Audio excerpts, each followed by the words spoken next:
বিসমিল্লাহির রহমানির রহিম। আসসালামু আলাইকুম। প্রথমে আমি সবার কাছে ক্ষমা প্রার্থী, আজকে আমার আসতে একটু দেরি হয়েছে। রাস্তার জ্যামের ব্যাপারে আপনারা সবাই জানেন।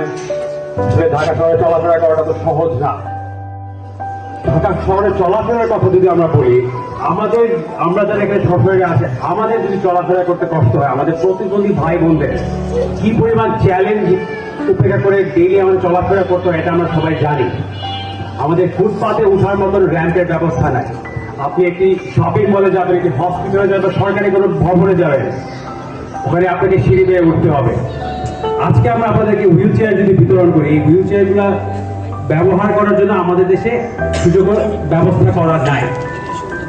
যারা চোখে দেখতে পায় না, তাদের জন্য রাস্তা ক্রস করার জন্য যে সিগন্যালের যে অবস্থাটা, যদি শুধু লাইট থাকে, আপনার জন্য কাজে আসতেছে না, সাউন্ডের ব্যবস্থাটা কিন্তু করা নাই। যারা চোখে দেখতে পারে না বা কানে শুনতে পারে না, তাদের জন্য যেরকম শুনতে হবে, দেখতে হবে, দুইটার ফ্যাসিলিটি আমাদের করে দিতে হবে। আপনারা কিন্তু দৈনন্দিন জীবনে এই চ্যালেঞ্জগুলো ফেস করতেছেন এবং এটা আমরা জানি। আমার বাবা এই ব্যাপারে অনুগত আছে।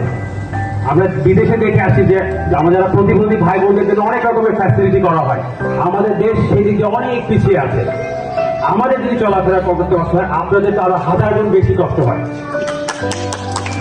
এই বিষয়টা যদি আমরা জানি, আমরা যদি আপনাদের কষ্টটা দেখতে পারি, শুনতে পারি, অনুভব করতে পারি, আপনারা আমাদের উপর আস্থা রাখতে পারেন। আমার বাবা ডক্টর এম এ কাইমের উপর আস্থা রাখতে দিয়ে যদি জয়যুক্ত করতে পারেন, আপনাদেরকে পাশে রেখে আমরা কাজ করব।